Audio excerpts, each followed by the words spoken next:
The altar smelled like silver ash and damp earth.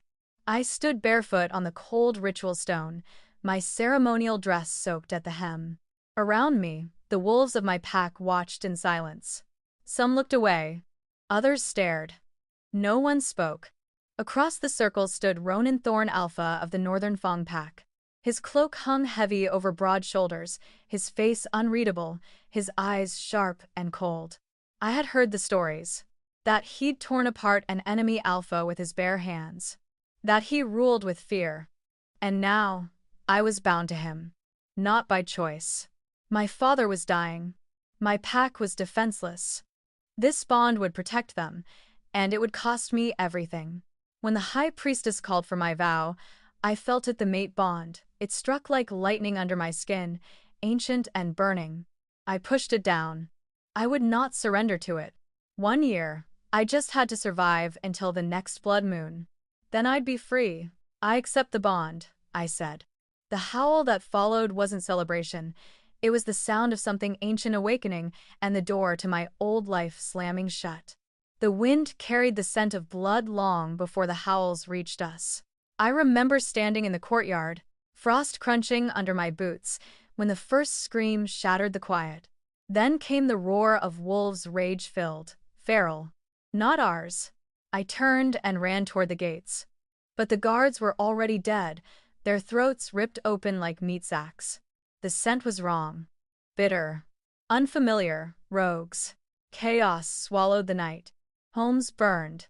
Mothers clutched their children, trying to shift with broken limbs. I saw one of my cousins fall trying to defend the infirmary, his chest torn open. And then I saw my father. He was already on the ground when I reached him, pinned beneath the smoking timber of the Alpha Hall. I shifted without thinking, pushing the beam with everything I had. My wolf howled inside me, frantic, wild. When the weight finally gave way, I collapsed beside him, gasping. His breaths were short, wet. I pressed my hands to his wounds, but it was no use. There was too much blood, too much heat leaving his body. His eyes found mine. "Lyra," he rasped. "Listen to me." I shook my head. "Don't speak. I can heal you. Just give me a minute." "There is no minute," he said, voice steady despite the pain. "The rogues didn't come alone. They had help. Someone betrayed us." His hand, slick with blood, reached into his cloak. He pulled out a sealed scroll. "I was going to wait until you were ready," he whispered. "But we're out of time." I took the scroll from him, confusion curling in my stomach. What is this? An alliance. Signed in blood. With the Northern Fang pack. The name hit me like a stone. "You made a deal with Ronan Thorn." "Not for me," he said. "For you. For the pack." I stared at him, feeling the shift in the air. Like the whole forest had gone still. He was dying. Our warriors were dead. And somewhere in the trees, our enemies still circled. "You promised me I'd never be forced into a bond," I said quietly. He looked at me like a man condemned. And I would have kept that promise.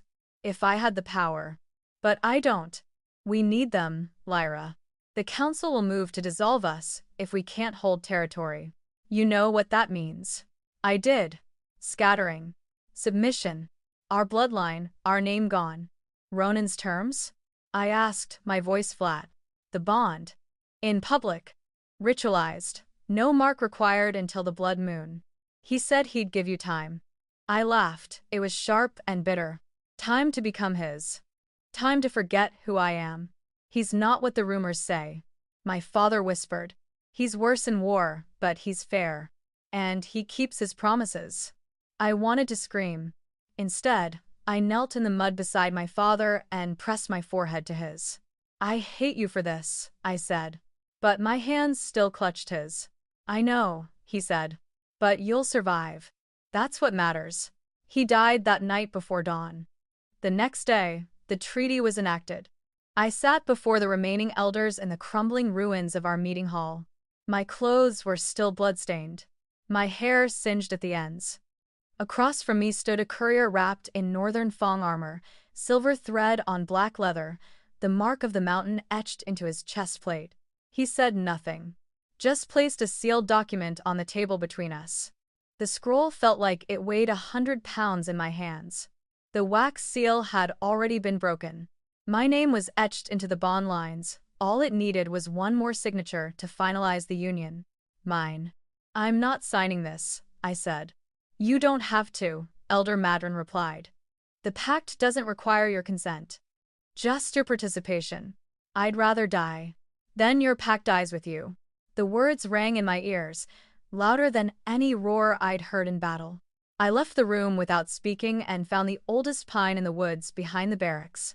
I sat at its base and let myself break. Not loud, not with sobs, but with the kind of silence that presses against your ribs and won't let you breathe.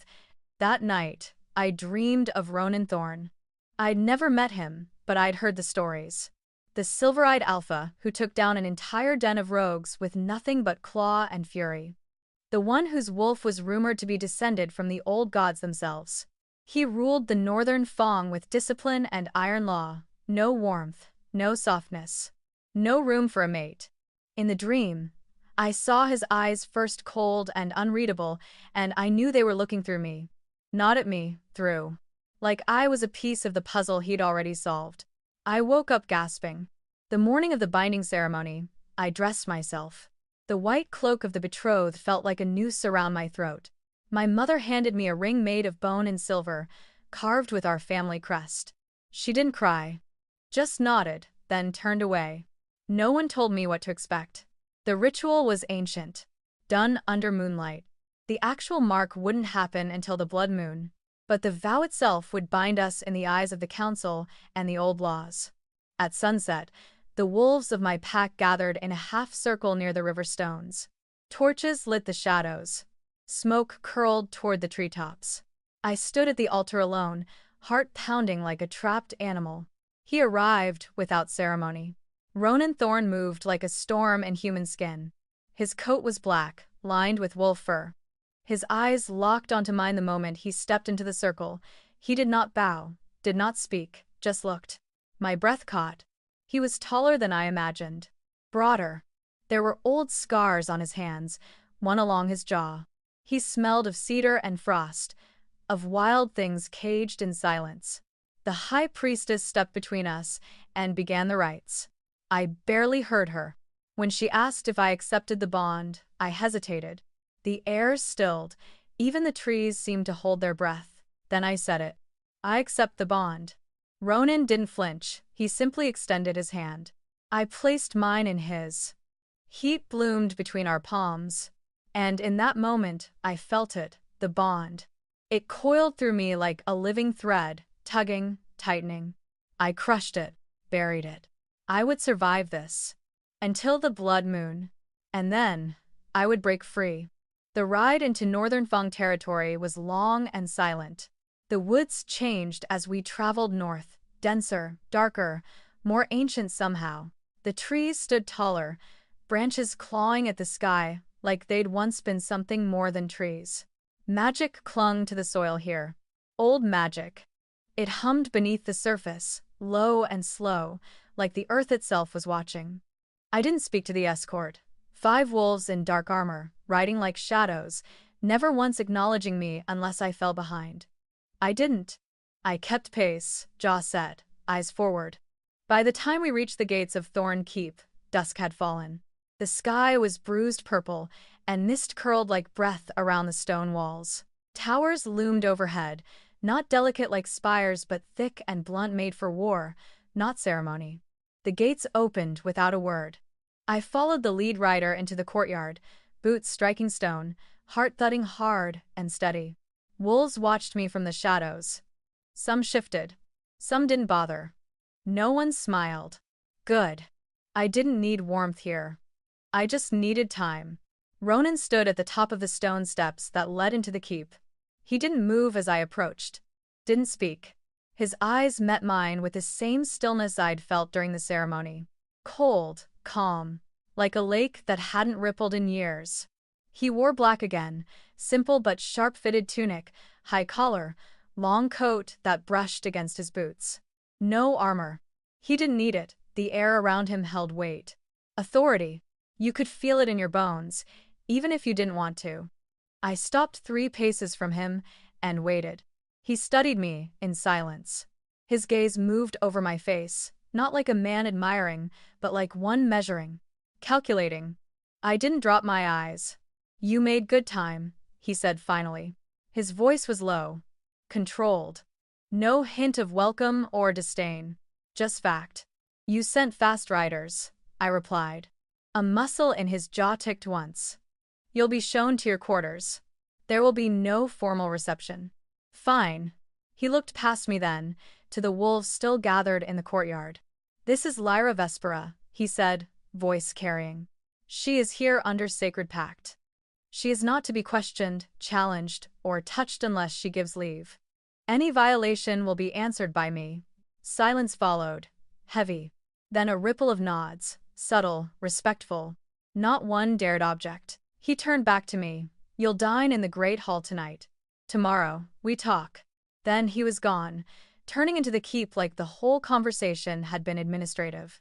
A female wolf led me through the hall's narrow and stone-walled, flickering with torchlight.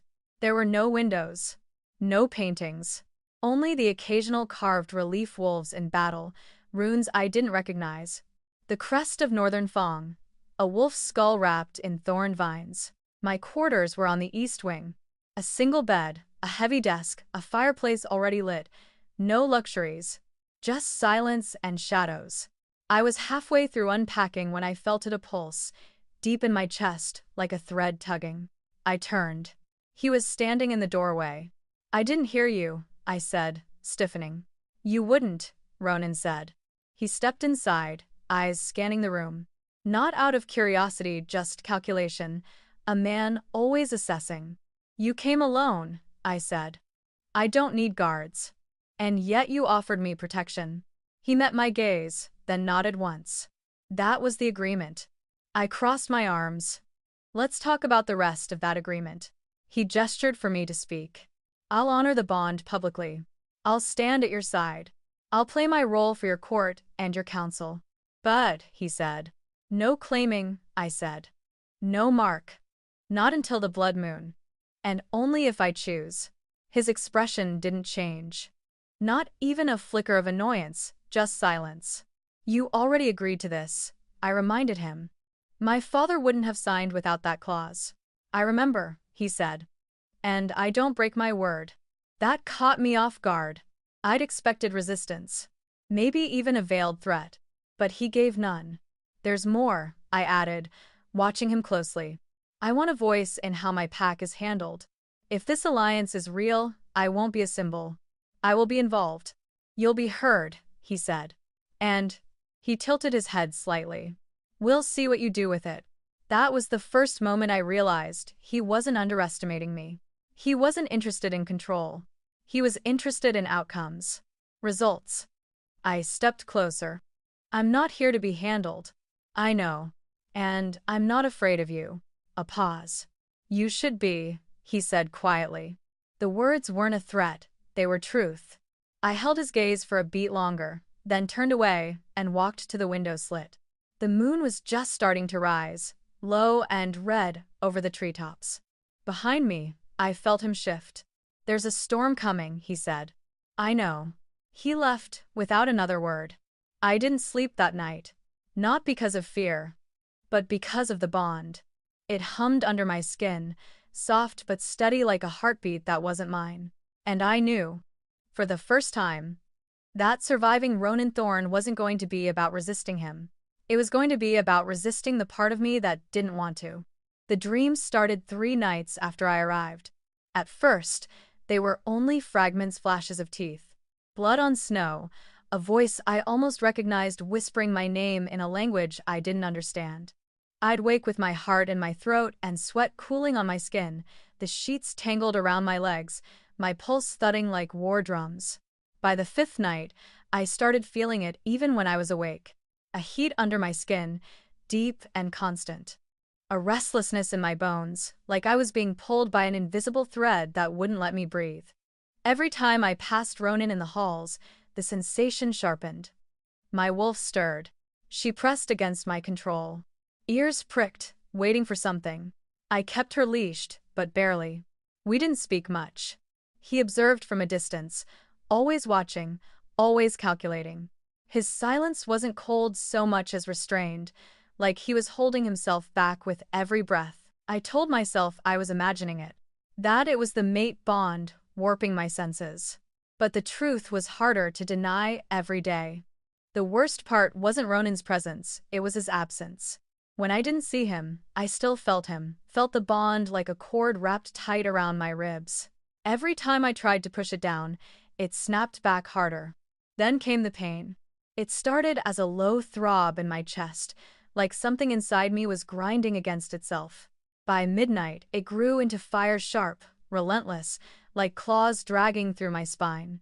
I curled on the floor, biting back a scream as my vision blurred and my wolf surged forward, desperate to shift. But I couldn't shift. Couldn't breathe.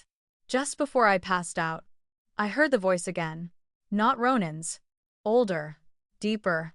She awakens. I woke at dawn, on the cold stone floor, the fire in my chest gone. My skin felt too tight. My heart beat too slow. Something was changing, and I didn't know what. I wasn't sure I wanted to. That morning, I climbed the watchtower alone. I needed air. Distance. Something to clear my head. The keep stretched out below me in thick gray stone and shadow, wolves moving like ghosts along the walls, guards in dark armor patrolling the perimeter. Beyond them, the forest was quiet. Too quiet. The mist hadn't burned off with the sun, and I didn't like that. Every instinct in me was twitching. Something was wrong. I turned to leave the tower and nearly collided with Ronan. He caught my arm before I could step back. Not hard, just enough to steady me. "You shouldn't be up here alone," he said. I needed space. His eyes searched mine, something unreadable passing behind them. "You felt it," I said before I could stop myself. His hand dropped. "The pull?" "Yes." I waited for more, but he said nothing else. Just looked at me like he already knew what I wasn't saying. "The dreams," I said slowly. "They're not just dreams, are they?" He didn't answer. I stepped closer. "Ronan." His voice was quiet. "The bond is waking something in you, in both of us." "What is it?" His jaw clenched. "Something older than our kind."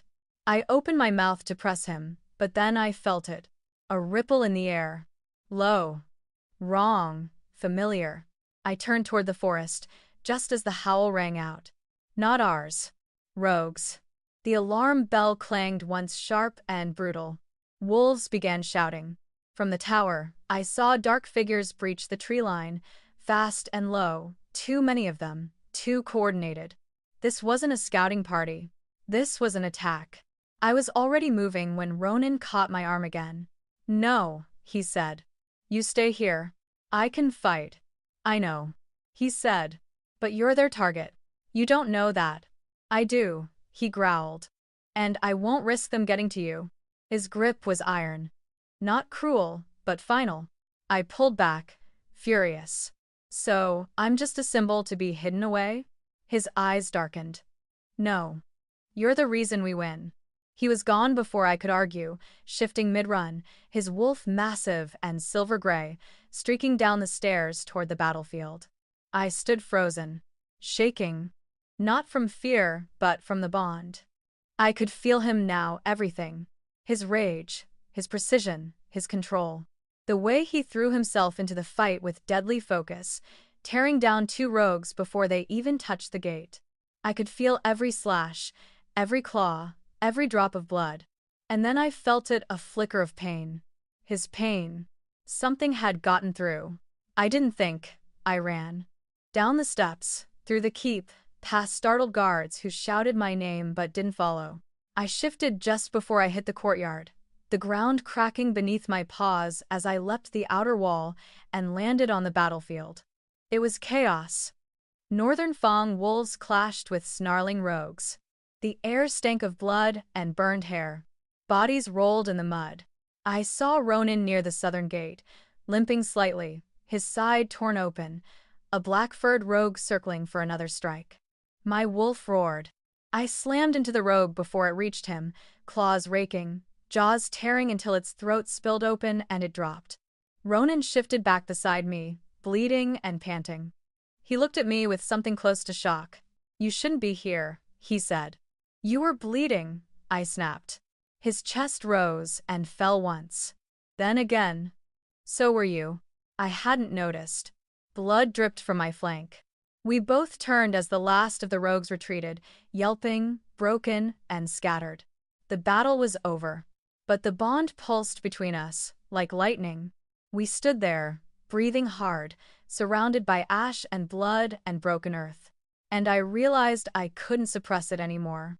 This wasn't just a bond. It was a warning, a beginning. And whatever watched us from the trees that night was waiting. The dreams returned with teeth. I woke with blood in my mouth, my sheets soaked in sweat, the echo of howling still clawing through my skull. The sound wasn't mine. It wasn't even Ronan's. It was older, hollow, full of grief and warning. I sat upright in bed, clutching my chest, trying to shake the image still burned behind my eyes, a white wolf, eyes of flame, standing beneath a blood-red moon while the forest burned around her. She had my face, and she was smiling. I didn't tell Ronan. Not yet. Instead, I found myself drawn to the old wing of the keep, the part no one spoke about. The halls there were colder, the stones uneven beneath my boots, and the air always smelled faintly of ozone, like the sky just before a storm. No guards were posted here. No wolves wandered. I should have turned back. I didn't. Something was pulling me. A whisper, low and persistent, tugging at the edges of my thoughts. It led me to a sealed wooden door, the hinges black with rust. When I touched it, it opened on its own. Inside, the room was filled with dust and silence. Shelves of crumbling books and scrolls lined the walls. Old artifacts sat untouched, horns, claws, stones etched with runes I couldn't read. In the center of the room sat a single pedestal, and on it, a book, bound in black leather, marked with a crescent moon carved in bone. I didn't question how I knew it was for me. I opened it. The text was written in Old Tongue, but I could read it. The words crawled across the page, reshaping themselves as I stared. The moonbound mate shall rise beneath the red moon. Her blood will awaken the forgotten. Her touch will command the storm. Her soul shall choose the alpha, or end him. My throat went dry. I turned the pages. More verses. More symbols. Some I recognized from the ceremonial hall. The rest made my skin crawl. One illustration showed a female wolf cloaked in flame, standing between two packs while they tore each other apart. Another showed her eyes turning black as she called lightning from the sky. I closed the book and stumbled back, my breath catching in my throat. The air around me crackled. My fingertips buzzed. The candles in the room flared suddenly, then blew out all at once. Something was happening to me. That night, the visions began. Not dreams this time, visions. Vivid, ruthless, like being yanked into someone else's memory. I stood on battlefields, soaked in blood, my hands glowing, wolves kneeling at my feet. I stood at the edge of cliffs, calling thunder with a scream. I stood in the ceremonial chamber of Northern Fong, but older, untouched by time, and the wolves chanted a name I'd never heard before. Luna Vespera. My wolf surged beneath my skin, clawing to get out. I shifted before I could stop it. The power ripped through me, not painful, exhilarating. My fur shimmered silver for a moment, brighter than it had ever been, before fading back to its usual dark gray. When I returned to my body, I was crouched on the balcony, claw marks gouged into the stone floor. My breathing was ragged, my heart still racing.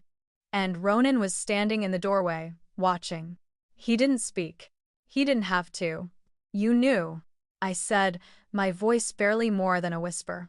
His jaw clenched, I suspected. "Since when?" He stepped forward slowly, cautious. "Since the ceremony. Maybe before. You should have told me. You weren't ready." I laughed once, sharp and bitter. "And you thought now was better? After I tear a hole in your balcony and nearly burn down the archives?" "You didn't burn anything," he said calmly. "Not yet," I snapped. A long silence passed. Then, "What do you know about the moonbound mate?" I looked at him, eyes narrowing. "What do you know?" He didn't answer.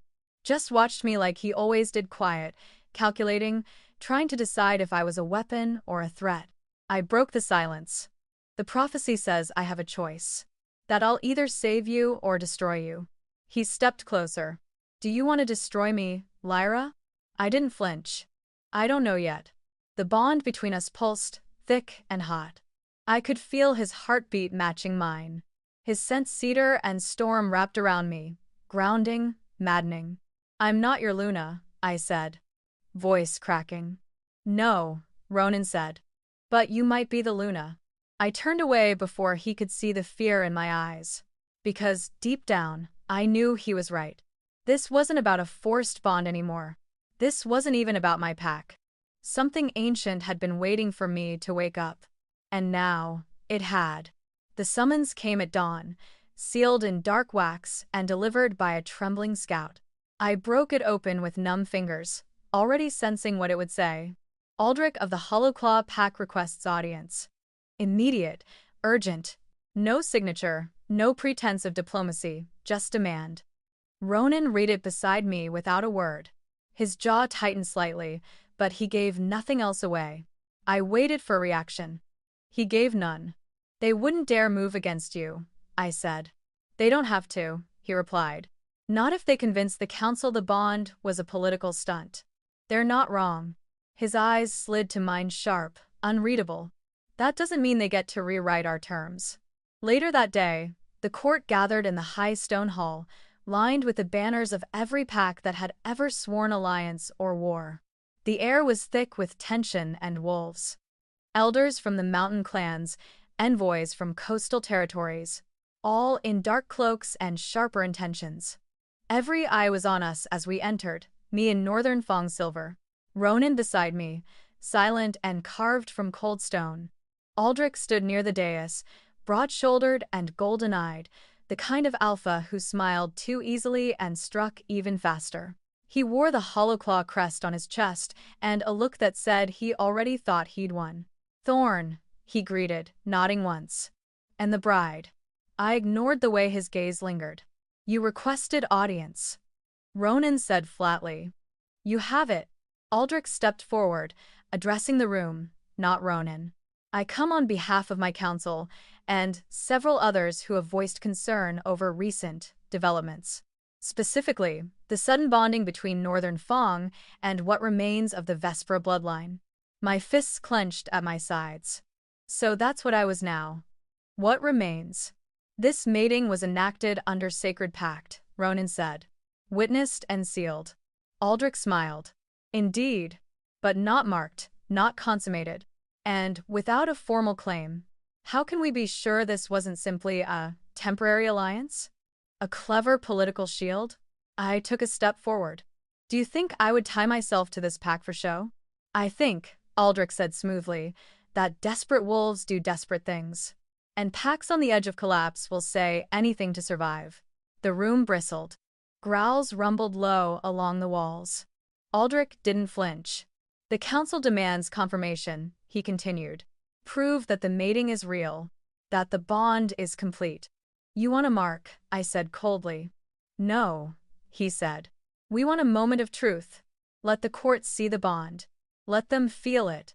I glanced at Ronan. His expression hadn't changed, but his eyes had gone dark, stormlit and dangerous. "We owe them nothing," I said through clenched teeth. "No," he agreed. "But we owe the pack stability. And you think this will convince them?" "They want proof," he said quietly. "Then we give them something they won't forget." Before I could ask what he meant, Ronan turned to the room, his voice cutting through the tension like a blade. "You question the bond?" he asked. Aldrich didn't answer. He didn't need to. "Then see it," Ronan said, and pulled me to him. There was no warning. One moment I stood on the stone floor, heat curling low in my stomach, the fury still crackling under my skin. The next, his hand was at the base of my skull, and his mouth was on mine. Everything stopped. The court vanished. The torches. The noise. The breath caught in my throat. I was suddenly weightless and burning. His kiss wasn't soft. It was a claim not of flesh, but of fate. A promise and a challenge. He kissed me like he knew exactly what I was becoming and wasn't afraid of it. Like the storm between us had finally broken open and he was the only one who could survive it. I should have pulled away. Instead, I kissed him back. The bond exploded between us. A roar of heat and light and memory. I felt everything: his pain, his hunger, his restraint. The way he'd fought every part of himself to hold back. And now, he wasn't holding back. Not from me. When he pulled away, the room was silent. Breathless. I didn't look at the court. I couldn't. My hands were still trembling. Aldrich was the first to speak. So, it's real, then. Ronan's eyes never left mine. It was always real. He turned back to the council. Now let this be the end of it. The council murmured. Nodded. Some looked away, as if ashamed for having doubted. Aldrich offered a thin smile. For now. Then he left. The hall emptied slowly. Whispers followed me out like smoke. Back in the corridor, I stopped walking. Ronan stopped too. You didn't have to do that, I said, my voice quieter than I wanted it to be. Yes, he said. I did. I turned to face him. Why? To prove a point? To claim me without the mark? He stepped closer. Because they would have torn us apart if I didn't. You didn't do it for me. He hesitated. Then, almost too quiet to hear. I did. My heart stuttered. The bond between us pulsed again, less like a chain, and more like a heartbeat now. Not pulling, not forcing. Just there. Real. Present. We stared at each other for a long time, something electric stretching between us, fragile and fierce. I didn't say anything else. Neither did he. But everything had changed. The scent was wrong. Faint, at first hidden beneath pine and smoke, but unmistakable. I caught it in the hallway near the old war room, where sealed scrolls were kept under guard and only high-ranking wolves were allowed entry. It shouldn't have been there. Not that scent. Lavender and oak moss. The same perfume my cousin wore. Kayla. I followed it down the corridor, past a guard who didn't bother stopping me. He nodded, then glanced away too quickly. Guilt. I doubled back once I passed him and slipped into the war room through the side passage Ronan had shown me the week before. The lock had been tampered with. Barely noticeable. But there. I pressed my fingers to the edge of the door and pushed. Inside, nothing looked disturbed. But I could feel it. The silence was wrong. Too still. Like the room had been held, not just emptied. I walked to the strategy table. Heart pounding. Parchments detailing patrol rotations, border weaknesses, and upcoming supply drops had been stacked and bound with wax seals. Only the top seal had been broken. I lifted the edge of the page. It was a copy of the patrol change Ronan had implemented after the rogue attack. It was supposed to be known only to him, me, and 2 sentries. And Kayla. The burn of betrayal wasn't like fire. It was colder, heavier. I took the paper and left. Kayla was in the courtyard when I found her, laughing softly with one of the newer guards, her cloak pulled tight, cheeks flushed with cold. She looked the same as always. Soft brown hair, sharp green eyes. The cousin who used to sneak out of the den with me at night to chase stars and whisper dreams under moonlight. I remembered her pressing wildflowers into my palms as pups, whispering, "You'll be Luna one day. Just wait." And maybe she had waited. Waited too long. I didn't make a scene. I simply walked up to her and handed her the scroll. Her smile faltered. "Lyra, what's this?" "You know what it is." She glanced down. Her hands trembled. Don't lie to me." Her throat bobbed. Her scent spiked. "Fear. How long?" I asked. Kayla swallowed. "Since before the treaty." "Who are you giving it to?" She didn't answer. She didn't have to. My voice was low. "Aldrich?" She turned away, shoulders shaking. "I didn't mean to hurt you." "Then why?" "I thought he would protect you. After your father died, the elders didn't want you leading. They were planning to dissolve the Vesper line. He said if I helped him, he'd spare you." So you sold out our defenses? I didn't know they'd send the rogues. You didn't ask. She flinched. I trusted you, I whispered. Kayla's eyes shone. I only ever wanted you safe. I stepped back. You don't get to say that. Ronan appeared behind me a moment later, drawn by the shift in the air.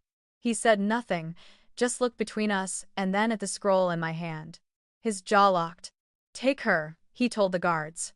Confine her until the council convenes. Kayla didn't fight. She didn't beg. She just looked at me like she was still 12 years old, waiting for me to forgive her for breaking something that could never be fixed. That night, I couldn't sleep. I stood on the balcony, cold wind licking at my arms, and stared at the stars that had once felt so full of promise. Everything I thought I knew about loyalty, about blood, it was shifting, crumbling. Ronan joined me without speaking. His presence didn't fill the silence. It just anchored it. She was family, I said. I know. I thought I'd be ready for betrayal. But not like this. It never comes the way you expect. I turned to face him. What else haven't you told me? He met my gaze. Your brother. My breath caught. What about him? He's missing. The world tilted. What? He was on his way here from the southern ridge. We had a small escort with him. They were ambushed. There were signs of a struggle. We found blood. No body. I staggered back a step, clutching the edge of the balcony. How long have you known? 2 days. 2 days, and you said nothing? I didn't want to panic you. My voice rose. You didn't want to lose control of me. No. He said, sharper now. I didn't want to lose you. You've been breaking apart since the prophecy. Since the council. Since Kayla. I needed you steady. You think I can't handle my own grief? I think you bury it so deep. It turns to fire. I shook my head, furious. You're not my alpha. No, he said, stepping closer. But I am your mate. The bond surged, hot and alive. Don't, I warned. I feel everything you feel, he said. You think I don't know what it's doing to you? You think I haven't been trying to give you space? I didn't ask for space. No. You asked for time. He was inches from me now. The heat between us crackled. Unbearable. I didn't ask for any of this, I said. Neither did I. He snapped. Then, softer, but I don't regret it. The wind roared around us. My hands shook. My whole body ached. I couldn't hold it anymore. I reached for him. His mouth was on mine before I could breathe. The kiss wasn't gentle. It was years of pain and weeks of silence and 1,000 unanswered questions crashing into each other. I melted into it. Into him. And this time, I didn't fight the bond. I let it in. Let it burn. It surged through my chest, my limbs, my bones, threads of heat and silver knitting every broken part of me into something whole, something wild. When we pulled apart, his forehead pressed against mine, I whispered the words I'd fought so long to bury. He's my only blood left. We'll find him, Ronan said. I swear it. And for the first time since the ceremony, I believed him.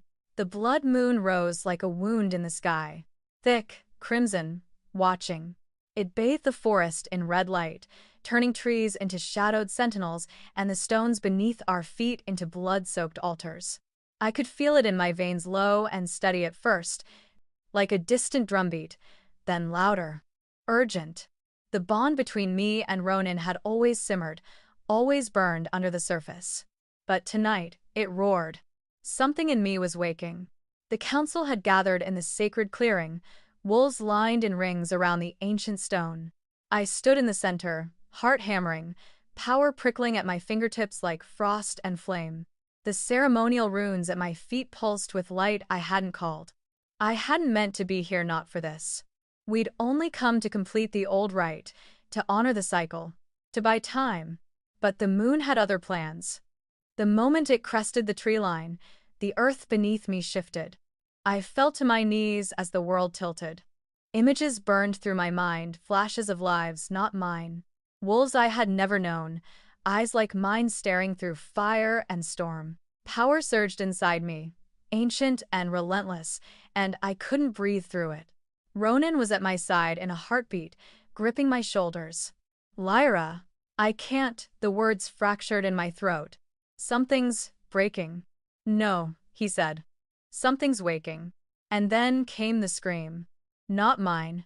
From the trees, a wolf stepped forward, massive, gray-furred, and wrong. His eyes gleamed not gold or silver but black, no light, no soul. I recognized him from the elders' stories, though he should have been long dead. Eren, once a high alpha, now corrupted. Ronan moved between us, his voice sharp and low. Back. Eren didn't speak, he leapt. The battle was chaos, steel and claws and blood. Ronan shifted midair, slamming into the elder with all his weight. They hit the ground hard, snarling. Eren fought like something possessed, faster than any elder should be. I tried to get to them, but the bond locked me in place, pulsing against my spine like a tether. Ronan landed a brutal strike, tearing into Eren's flank, but it wasn't enough. The corrupted wolf reared up and sank his teeth into Ronan's side, deep and brutal. I screamed. My wolf surged forward, ripping control from me as I shifted without thought, silver light exploding through my fur. The runes around the circle flared white-hot, the ground cracked, the blood moon overhead bled brighter. Eren turned to me, but it was too late. I didn't remember the fight. Only the power, my power. It roared through me, elemental and unstoppable. Wind bent the trees. The earth split. I moved like something reborn, each strike of my claws laced with magic that felt like lightning. When it ended, Eren lay broken and unmoving, his shadow finally ripped from him. The air stilled, but Ronan was bleeding. Too much. Too fast. He'd shifted back to human form, his chest rising unevenly, his skin pale and soaked in blood. I dropped beside him, hands trembling. No, stay with me. His eyes fluttered. Lyra, don't speak. He gave a faint smile, the ghost of something stubborn. Still giving orders. I pressed my forehead to his. The bond pulsed between us, faint, flickering. And I knew what I had to do. I tilted his head gently, bearing the curve of his neck. This will bind us, I whispered. His breath hitched. Then do it. I shifted just enough for my fangs to descend, then leaned in and bit. Not deep, not brutal. Just enough to seal the mark. To claim. Magic ripped through us. The bond snapped fully into place with a soundless scream, white light pouring from my skin, from his, spiraling into the sky. The runes burned, the moon roared, and I felt the prophecy settle around me like a second skin. Moonbound. When the light faded, Ronan's eyes opened fully, clear and steady. The wound was gone. Not healed, gone. Like it had never existed. He looked at me like he was seeing me for the first time. You're her, he said softly. I nodded, tears blurring my vision. And now I'm yours. Not because I had to be, but because I chose to be. The morning after the blood moon was too still. No birdsong. No wind. Just silence. Like the forest itself was holding its breath. The kind of quiet that never meant peace, only the moment before something breaks. Ronan sat at the edge of the war table, staring at the map with blood still drying beneath his fingernails. His skin had lost its pallor, but something colder had replaced it. Purpose. Vengeance. There was no more doubt in him. No more distance. Not after last night. I could still feel his mark on me, warm and constant beneath my skin. Not a wound. A vow. We were moonbound now. The prophecy fulfilled. And we were being hunted. Ronan didn't look at me when he said it. There's a traitor in my circle. I already knew. Not because he told me, but because I'd felt it too. A scent too familiar. A movement too calculated. The plan to weaken us, to fracture our forces during the blood moon. It hadn't come from Kayla. It came from inside the keep. It's Duran, I said. Ronan looked up. Slowly. You're sure? He flinched when they mentioned the southern patrols last week. He always does. And he was the only one near the archives when Kayla's route was leaked. He's careful, too careful. But he didn't expect me to be watching. Doran had been Ronan's second in command for 5 years. Loyal, controlled. The perfect shadow, and like all shadows, easy to overlook until they moved wrong. The betrayal hit harder than Kayla's. This one was deeper, strategic. It had always been about taking down Ronan from the inside. And now that he'd marked me, the clock was ticking. The rogues would strike again. This time, with help. They'll come for the keep, I said. Tonight. Ronan nodded. Then we end it. I stood straighter. I'm leading the vanguard. He really looked at me like he was measuring the weight of that sentence. He didn't argue. He didn't protect. He just said, "Then I'm beside you." When night fell, we were ready. The pack gathered in the stone courtyard, the moonlight catching on blades and fur and sharpened teeth. My armor was light, but strong, laced with silver thread that caught the runes along the edges. My wolf pulsed beneath my skin, coiled and waiting. Doran was already gone. Slipped out 2 hours earlier, under the pretense of checking the perimeter. We let him go. Let him think he was unseen. But we were watching. I stood before the pack, Ronan at my side, and for the first time, I wasn't just the daughter of a dead alpha. I was Luna. "This is our home," I said, voice carrying across the stone. "Our land. Our blood. Tonight, they think they can break us from within. But we are not fractured, we are forged." A ripple of growls moved through the wolves. They come with shadows. We answer with fire. And then I shifted. The howl that tore from me was not a cry of warning. It was a call to war. The rogues hit the outer wall fast. Too fast. They had Doran's intel. They knew our patterns, our rotations, where the wards were weakest. But what they didn't know was that we'd rewritten everything. We let them breach. And then we closed the trap. I led the charge, tearing through the courtyard with a fury I hadn't known I possessed. My wolf moved like wind and lightning, every strike precise, every claw an extension of my will. The prophecy didn't live in words, it lived in action. In instinct, Ronan was at my side, a blur of silver and blood, moving with the brutal grace of a born alpha. Together, we carved through the rogue ranks, back to back, bonded not just by the moon, but by choice. And then I saw him, Doran. He stood at the far edge of the battle, unshifted, untouched, watching. His eyes met mine, cold and steady. I shifted back, walked toward him, slow. "You could have had everything," I said. He gave a half smile. "You still don't get it, do you? It was never about power. It was about legacy. And this is yours? Betrayal? I gave Ronan everything. And he chose you. I didn't ask to be chosen." "No," he said. "But you were." I didn't hesitate. My power surged, and with a flick of my fingers, the runes flared beneath his feet. A cage of light snapped around him, locking him in place. His eyes widened, just a flash before the ground swallowed him whole. The battle ended minutes later. The rogues scattered, leaderless. Broken. We didn't chase them. We didn't need to. They knew now. This pack didn't fall. We rose. When the dust cleared and the bodies were burned, Ronan found me in the courtyard, bloodied and breathing hard. He didn't speak. He just pulled me into his arms and held me like he finally understood what it meant to share the weight, not carry it alone. And for the first time in my life, I didn't feel like I was leading someone else's war. This fight was mine, and we had just begun.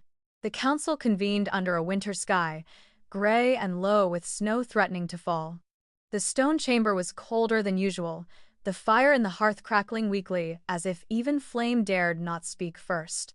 Wolves from every corner of the realm filled the room. Alphas, elders, envoys sent to witness the outcome of what they'd once called an impossible union. They looked at me differently now. Not with curiosity, not with doubt, with caution, respect.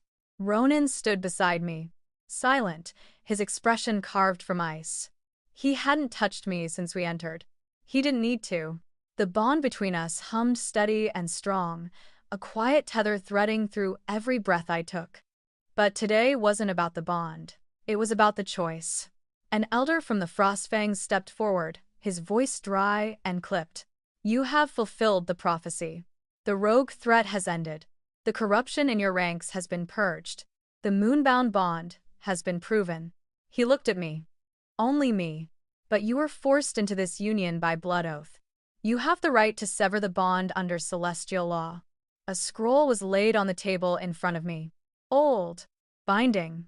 The kind of magic that didn't unravel easily.